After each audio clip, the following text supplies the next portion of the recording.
Bienvenue dans cette nouvelle vidéo YouTube où je vais vous expliquer un petit peu en long, en large et en travers pourquoi je me marie en Écosse.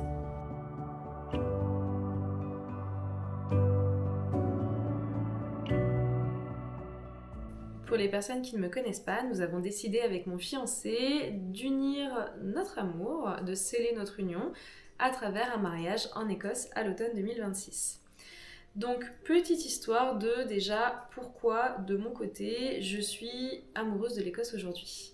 Lorsque j'étais petite, j'étais absolument obsédée. J'avais une obsession et un amour ultime pour l'Égypte ancienne.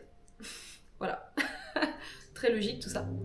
Bref, j'étais totalement amoureuse de cette période de l'histoire, de ce pays. Je rêvais d'ailleurs d'être égyptologue. Ça m'a suivie pendant toute ma primaire et une partie de mon collège. J'ai toujours aimé l'histoire et franchement l'Égypte ancienne, les pharaons, toute la culture des dieux, etc. C'est quelque chose que je vivais vraiment. J'ai passé des années à me cultiver, à lire tout ce que je pouvais sur cette période de l'histoire. D'ailleurs, j'ai vécu un rêve de petite fille il y a 2-3 semaines lorsque j'étais à Londres avec ma sœur. Nous sommes allés au British Museum et j'ai découvert, de mes yeux, la pierre de Rosette. Voilà, j'ai vécu l'un des rêves de la petite Coralie, donc peu importe. Petit aparté terminé, mais voilà, après en grandissant, je suis totalement tombée amoureuse du monde, de ses cultures. J'ai eu envie de voyager vraiment très très tôt, de découvrir la terre, etc. Je suis petit à petit tombée amoureuse également de la culture japonaise, donc que lorsque j'étais adolescente, les mangas ont connu un grand essor, le Japon était à la mode en même temps que les États-Unis, et je suis tombée amoureuse donc du Japon. J'avais envie de découvrir le Japon, j'ai toujours envie de découvrir le Japon d'ailleurs. Tiffany, Dylan, si vous passez par là, on en parlera pour 2027, mais voilà, je suis tombée amoureuse, en fait j'ai découvert plein de cultures, merci internet d'ailleurs. Et ma sœur, lorsque j'étais adolescente, m'a fait découvrir la culture, les mythes et légendes et les musiques anglo-saxonnes, celtes, etc. Là, clairement, ça a été une révélation. Ça ne m'a plus jamais quittée, donc je reste une grande amoureuse du monde et de la découverte. Mais là, franchement, ça a vraiment résonné en moi, ce genre de musique, les musiques celtes, bretonnes, etc. J'adore ça. Et je me suis pas mal intéressée aux pays, donc dans ce coin-là du globe, l'Angleterre, le Pays de Galles, l'Écosse, l'Irlande du Nord et la République d'Irlande.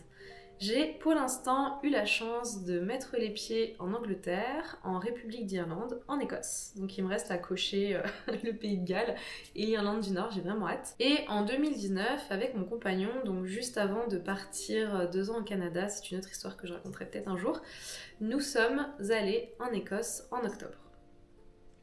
Enfin bref, ça me fait rire, je me dis quelques années après, je me marie en Écosse en octobre, enfin bref.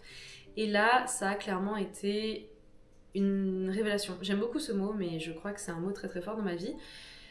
Nous sommes allés à Édimbourg, j'ai adoré cette ville. Nous sommes allés à Glasgow, j'ai pas spécialement aimé cette ville. Et ensuite, on est allé sur les terres, sur la partie de l'ouest, et nous sommes rentrés dans les Highlands. On a roulé, on a roulé, on a roulé. On est arrivé dans un coin, alors je ne sais plus le nom, mais bon bref, une partie des Highlands où il n'y avait quasiment plus de bâtiments, on était quasi les seuls sur la route. On s'est arrêté sur le côté. Il y a beaucoup de lieux comme ça où on peut s'arrêter pour admirer le paysage. Là, on est sorti de la voiture, on s'est posé sur le capot. Je pense que pendant 20 minutes, on ne s'est pas parlé, on a admiré le paysage et là, je me sentis émue. J'ai bizarrement pas pleuré parce que je suis quelqu'un qui pleure très facilement. Et je sais pas, je me suis sentie mais tellement, tellement bien, tellement sereine, tellement amoureuse de ce que je voyais. Pourtant, enfin, c'est des terres quoi, des terres avec un peu des monts, des collines et tout, mais je sais pas, c'était... Puis avec les couleurs d'automne, ma saison préférée, enfin franchement c'était mais splendide. Et là ça a été, enfin j'ai passé une semaine à travers les Highlands, l'île de Skye, etc. Mais tellement, mais incroyable. Lorsqu'on a quitté les Highlands pour aller direction Aberdeen, j'ai vu les Highlands qui disparaissaient dans mon rétro et là j'ai commencé à être émue, mais dans le sens triste, ça a été vraiment assez dur. Donc j'ai clairement, en quittant ce pays en 2019, laissé une partie de mon âme et de mon cœur et je me suis promis de revenir. Je l'ai pas encore fait, mais vous verrez dans l'année 2026 que ça sera pas mal côté voyage en Écosse. Bref. Par la suite, donc on a fait notre vie avec mon chéri, on est parti s'installer 2 ans au Canada, donc 2020-2021. On est rentré en décembre 2021 et en décembre 2022, nous sommes allés quelques jours en Laponie finlandaise, donc dans la station de Levi au nord. Et j'avais pour rêve en fait de voir des aurores boréales. C'était l'un de mes rêves naturels, entre guillemets, des choses naturelles que je souhaitais voir dans ma vie avant de mourir. Et j'ai vu des aurores boréales. C'était merveilleux. Pas aussi puissante qu'on peut voir parfois, mais clairement je suis très heureuse de ça.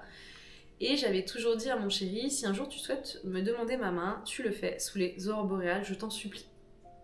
Bref, je n'ai pas eu ma demande sous les aurores boréales, pour la simple et bonne raison que la Terre est capricieuse, Dame Nature est capricieuse, et Dame Nature ne nous fait pas toujours le cadeau qu'on souhaite, donc c'est pas grave, c'est la vie.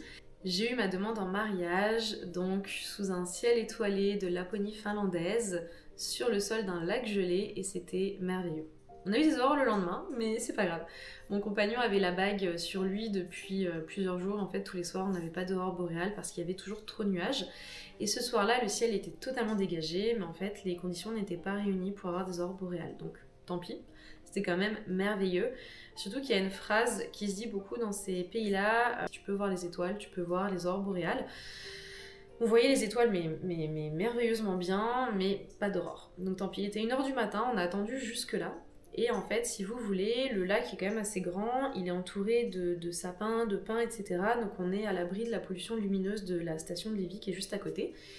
Et on était très loin des gens, enfin le lac est grand, donc on était tous très espacés. Et petit à petit, les gens partaient parce qu'il faisait quand même moins 18 ressenti, moins 25 je crois. Et autant j'ai une grande capacité d'adaptation au froid, autant le froid de Laponie, il rentre dans votre corps et il sort pas. Donc c'était compliqué, on tremblait, on avait froid, enfin même sous mes gants adaptés pourtant hein, aux destinations polaires, j'avais les doigts mais gelés, c'était horrible. On discutait avec mon compagnon et je lui disais, tu te rends compte, il y a 1 an, on rentrait du Canada, après 2 ans là-bas, là on est en Laponie finlandaise, on a d'autres voyages de prévus, on a déjà beaucoup voyagé avant et ce qu'on adore, enfin l'une des passions qui nous relie avec mon fiancé aujourd'hui, c'est vraiment les voyages et la nourriture. Et la nourriture en voyage, bref. Et en fait, c'est ce que je lui disais, tu te rends compte, on vit notre vie de rêve en fait. On travaille, on se donne les moyens de vivre ce qu'on veut vivre, on vit nos rêves, etc. Et quelle chance on a d'être là. C'est aussi du travail de notre part, mais on a aussi une grande part de chance dans la vie. Et franchement, mais j'étais tellement reconnaissante de ce qu'on vivait. Et au moment où on allait partir, là je me suis retournée et je lui ai dit attends 2 secondes s'il te plaît. Et j'ai sorti mon téléphone et j'ai essayé d'avoir des aurores boréales quand même à travers l'écran. Parce qu'il faut savoir que parfois à l'œil nu on ne voit pas les aurores. En revanche, à travers l'écran d'un téléphone, d'une caméra ou d'un appareil photo, si on fait les bons réglages, on peut voir les aurores parfois dans l'écran. Donc j'avais mon téléphone, j'essayais de voir un petit peu les aurores, etc. Malheureusement je n'ai rien vu.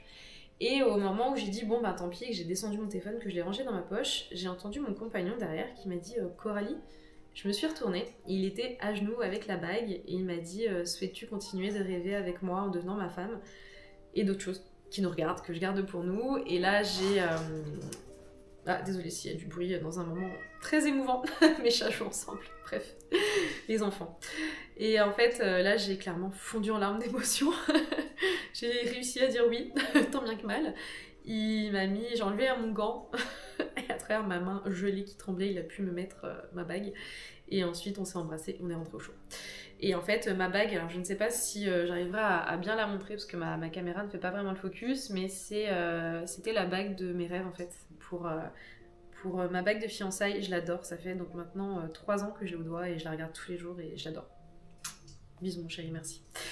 Et voilà, on est rentrés donc fiancés de ce voyage en Laponie. On a discuté ensuite mariage, mais sans plus, franchement, parce que je n'ai jamais rêvé en fait du mariage depuis toute petite, sans jamais rejeter cette idée en fait. C'était pas un projet de vie en soi, dans le sens où je m'en fiche un peu oui et non, hein. J'adore les gens qui se marient, j'adore tout l'univers du mariage, dans les films, les séries, etc. J'adore les moments de mariage. Mais avec mon chéri, on en a parlé, on s'est dit, en fait, on s'aime, on est heureux, on n'a pas une culture qui nous empêche de vivre ensemble si on n'est pas mariés. Donc en fait, on vivait ensemble depuis déjà un petit moment. Et on s'est dit, écoute, on est tous les deux très heureux là, comme ça, d'être fiancés. Si on éprouve l'envie de se marier, on se mariera. Si on n'en éprouve pas l'envie, on se mariera pas, et c'est très bien. Le temps est passé. Donc fiançailles en décembre 2022, mise en couple en mai 2016 d'ailleurs. Et arrivé à l'été 2024, j'ai vu, alors je me suis clairement fait influencer, soyons honnêtes, j'ai vu beaucoup de contenu sur les réseaux sociaux d'élopement en Écosse. Les élopements, qu'est-ce que c'est? En général, ce sont des petites cérémonies avec juste un cérémoniant, les mariés et un témoin, un ou deux témoins. En général, ça se déroule dans un lieu naturel, donc ça se fait beaucoup en Écosse, dans les Highlands ou au bord d'un lac, ou vers un château, des ruines, etc. Je vous mettrai un peu des photos pour que vous voyez un petit peu la vibe et l'ambiance de ça. Et clairement, je me suis dit, oh waouh, en fait, c'est merveilleux, je veux vivre ça en fait. Je veux qu'on s'unisse et qu'on se dise oui, comme ça. Voilà. Et là, ça ne m'a pas quittée. J'ai attendu quelques semaines avant d'en parler à mon fiancé, qui n'était plus donc juste mon compagnon. Et je lui en ai parlé ensuite parce que je voyais que ça ne me quittait pas. Je lui ai dit, écoute, je commence à avoir envie de me marier et je souhaiterais que l'on s'unisse en Écosse si tu es d'accord. Donc mon chéri a beaucoup aimé l'Écosse aussi, mais en fait, moi je fais les choses à 2 milliards de pourcents. Mon compagnon est un petit peu plus... Enfin, mon compagnon, faut que j'arrête, mon fiancé. On est fiancé depuis un petit moment quand même. Et mon fiancé, lui, pas tant, il se laisse porter. Donc j'ai cette chance aussi qui fait qu'il dit très souvent oui à mes petits caprices. Donc voilà, à partir du moment où il voit que oui, c'est quelque chose qui nous apportera tous les deux du bonheur et des très beaux souvenirs, en général, il est pas long à convaincre. Donc je lui ai vendu le projet, il m'a dit oui. Je lui ai fait une demande officielle, souhaites-tu m'épouser en Écosse? Il m'a dit oui. Et nous sommes partis depuis fin 2024 dans l'organisation de notre voyage en Écosse. Donc, comment ça se déroule un mariage en Écosse quand on vit pas en Écosse et qu'on n'est pas écossais? Eh bien, ça, je vais en parler tout au long de l'année 2026 sur ma chaîne YouTube. J'ai envie justement de créer une playlist dédiée à ça, où je vais avoir des petites thématiques de vidéos. Donc, je sais qu'il y en a une, justement, je vais la dédier à ça, aux formalités de comment se marier en Écosse lorsque l'on n'est ni citoyen écossais, ni résident écossais. Parce qu'on peut se marier en Écosse lorsque l'on n'a ni la nationalité, ni la résidence. Ça, c'est très bien. Quand je dis que ce pays est incroyable. Et donc, je vais avoir une petite vidéo dédiée aux formalités. D'ailleurs, on va devoir aller normalement, aujourd'hui, d'après les informations qu'on a à l'instant T, 2 fois en Écosse avant le mariage à cause des formalités. Donc, je vous emmènerai avec moi à travers des petits vlogs. Également, comment se passe une cérémonie humaniste, car ni lui ni moi n'avons une quelconque foi en un quelconque dieu, déesse ou quelconque déité en fait. Et même si je trouve que les mariages religieux sont magnifiques, peu importe la religion, on n'a pas envie de se marier selon des préceptes religieux parce que c'est pas nous. Et également, une partie de nous qui est le respect, on trouve ça pas respectueux de se marier dans un lieu religieux en respectant des traditions religieuses alors qu'on n'a pas la foi. Clairement, non. Ce n'est pas nous et ce n'est pas en fonction de nos valeurs.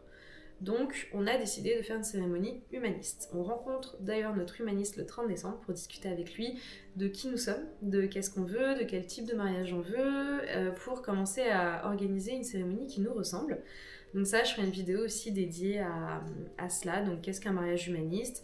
Comment ça se prépare? Comment ça se déroule? Quels sont les rituels que nous, on aura choisi de faire? Etc, etc, etc. Également, j'aurai une, je pense, vidéo dédiée à ma robe de mariée que je vais faire. Donc, je ne vais pas acheter une robe déjà faite, je vais la faire créer par une couturière. J'en parlerai dans une vidéo. Et également plein d'autres sujets, je pense, qui vont venir dans l'année. D'ailleurs, si vous avez des questions sur un mariage en Écosse, n'hésitez pas à les poser en commentaire, ça me fera plaisir d'y répondre et en commentaire et en vidéo, ou l'un ou l'autre, bref, peu importe. Peut-être que c'est un projet que vous avez de vous marier en Écosse et que mes vidéos pourront vous aider à organiser ça. Peut-être que ce n'est pas un projet que vous avez mais que vous allez avoir en voyant mes vidéos.